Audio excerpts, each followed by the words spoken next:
Nako, eto, mas tumitindi po, ano, mga kabida, yung tension sa pagitan po ng Pilipinas at ng China, mga kabida, no, habang gumugulong po ang mga araw, ano, mga kabida. Mas patindi po yung banat sa isa't isa, ano po, mga kabida. Latest po dito, mga kabida, medyo natatakot po ako dito, ano, dahil ang Senado, pinag-aralan po nila ngayon, mga kabida, no, na idedeklarang persona non grata po ang deputy spokesperson po ng Chinese Embassy po na nakabase dito sa Pilipinas, ano, mga kabida. Dahil daw sa kanya hong post sa social media kung saan po ay itinuturing ng mga mambabatas po, ano, na isang uri po ng pagbabanta doon ho sa 15 senador, ano, na pumirma sa isang resolution na kumukundi na po, makabida, no, dito ho sa pangingialam ng Chinese Embassy po, ano, sa local affairs, yung panloob po na usapin ng Pilipinas, ano, mga kabida. Okay, eto babasahin ko lang po ito hong article ng Ang Balita Ngayon, ano po.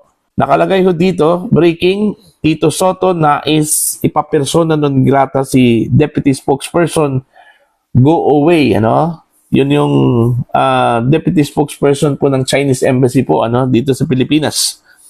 Pinag-aralan umano ni Senate President Vicente Soto III kung maaari bang ideklarang persona non grata si go away, deputy spokesperson ng Chinese Embassy dito sa Maynila. Ito ay matapos mag-post umano sa social media si Go Away ng pahayag na itinuturing ng ilang mga mababatas na pagbabanta laban sa 15 senador na pumirma sa Senate Resolution number 256, isang resolusyong kumukundina sa umano'y pakikialam ng Chinese Embassy sa mga usaping panloob ng bansa. Bilang author ng resolution, ayagang sinusuportahan ni Kiko Pangilinan ang mungkahi ni Soto na pag-aralan ang posibilidad ng persona non grata. Iginiit na dapat igalang ang soberenya ng Pilipinas at ang kalayaan ng mga halal na opisyal na magpahayag ng posisyon. Ayon sa ulat, patuloy pang sinusuri ang legal at diplomatikong implikasyon ng hakbang habang umiinit ang diskurso sa Senado kaugnay ng isyu. Eto, umabot na talaga, mga kabida, sa puntong meron na pong idideklarang persona non grata po, ano, ng isang institusyon. Ito hong Senado, ano, mga kabida, mas nakakabahala po ito, ano po. Okay? Dahil isang institusyon na po ang kumikilos po ngayon, ano po, mga kabida, ano. Ito kayang gagawin po ng Senado, makakatulong po ito sa pag-diffuse ng tensyon, no? Mas lalo hong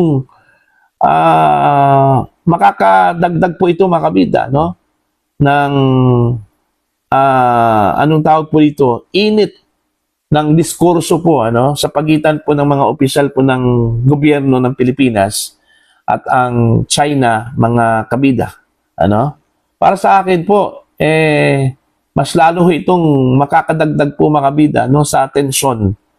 Itong gagawin po ng Senado, ano, na idedeklara po nilang persona non grata po ito hong deputy spokesperson, ano, ng Chinese Embassy po, ano po, mga kabida. Ito, kailangan na po talaga ng diplomatic channel po, ano. Ito hong nangyari po ngayon sa pagitan po ng China, mga kabida, at ng Pilipinas. Okay? May latest po dito kung saan po ay naglabas po ng pahayag ito hong Department of Foreign Affairs, ano, mga kabida. Okay, kung saan po nagpahiwatig ito, mga kabida, na dapat respetuhin ang mga heads of state, ano, mga kabida. Kung maaari po, pinaka-list, ibigay po natin yung respeto doon, ano. Wag ho nating gawing katatawanan. Okay? Hindi naman po binanggit ang pangalan, pero parang ang pinatutungkulan po, mga kabida, doon ho sa pahayag po ng DFA Ito hong ginawa po ni Jay Tariela po, ano, mga kabida, spokesperson po ng the Philippine Coast Guard, ano po, kung saan po ay nadamay po ito hong presidente po ng China na si President Xi Jinping. Although wala naman po siyang binanggit na pangalan po, mga kabida, pero malinaw naman po dun ho sa kanyang background, ano, sa kanyang speaking engagement po, ano, na si Xi Jinping yon. Yung caricature po na nakalagay sa kanyang background, mga kabida, no? While he was speaking, I don't know kung saan yun siya, no? Mga kabida. Alright? Na iba't ibang emotion. Okay? Yung image po, ano, ng isang tao po doon na kamukha po ni President Xi Jinping na siyang ikinagalit po, mga kabida, no? Ng mga Chinese officials po. Hindi lang dito sa Pilipinas, kundi pati sa mainland China, ano, mga kabida, ano po. Kagaya ng sinabi ko po, ang presidente po ng China, itinuturing yan na parang Diyos, mga kabida, ng mga Chinese, ano. Kaya nga, kapag ito po ay binabalahura po, mga kabida, no, ginawang katatawanan, magagalit talaga, ano, mga kabida. Okay? Tama yung DFA, ano, mga kabida, na wag ho tayong mandamay ng mga head of states. Kasi po, kung ang nangyari ho kay President Xi Jinping, ano, na ginawa nating katatawanan ho dito, mga kabida, yun din yung mangyari po, ano, kay Pangulong Marcos dun ho sa China. Diba? Magagalit din tayo po, diba? Mga kabida. Diba? So, ito, hindi naman sana kailangan yon, ano, yung ginawa ho ni Jay Tariela po, mga kabida, no? Kung gusto po tayo ng batikusin po natin ng China, wag ho nating idamay ang mga heads of state, ano, mga kabida. Pwede ho tayong magkomento, pwede ho tayong bumatikos, ano, pero confine lang po tayo doon ho kung ano yung issue. Alright? Ito naman po si Tariela, parang sumobra na po mga kabida, ano? Yung kanya hong turf po, mga kabida, ito hong West Philippine Sea lang sana, no? Pero parang sumobra na Okay? Actually, dun ho nag-umpisa ang lahat.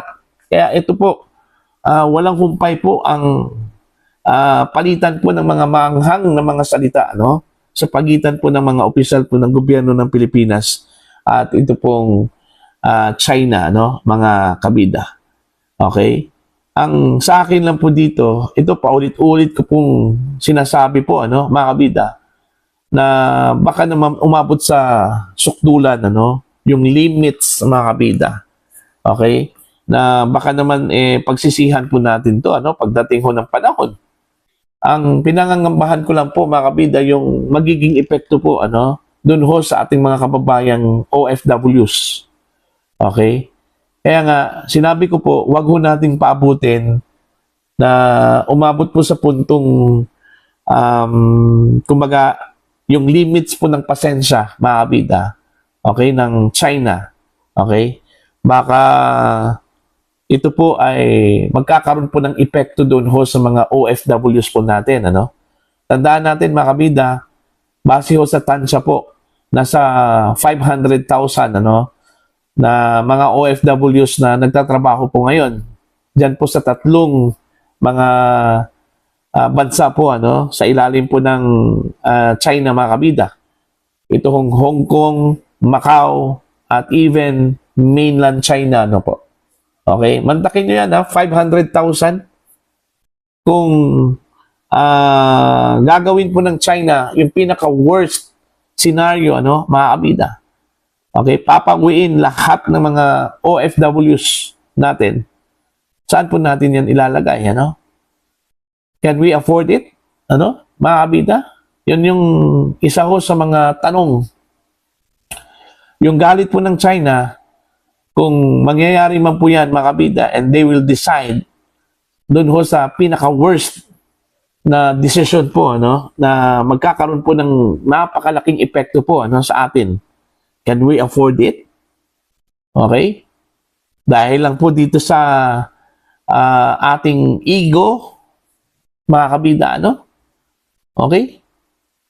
Pwede naman pong batikusin natin sila, ano? Pero we have to choose words. Okay? We have to choose words at saka dapat marunong ho tayong tumingin din sa implikasyon. Kagaya ho dito sa ginawa po ng Senado, balak po nilang ideklarang persona non grata po yung opisyal po mga kabida ng China, dito sa Pilipinas. Pero ang ginawa po ng Senado, pinag-isipan pa. Okay? Tiningnan pa yung legal at saka yung long-term implication po, ng gagawin po ng mga senador po, mga kabida. Sana yun din ang gagawin po ng mga opisyal po ng ating gobyerno, kagaya po ni Tariela, mga kabida, at ilan pang mga opisyal na bumabatikos po sa China. Okay? Pag-isipan muna bago tayo gumalaw. Okay?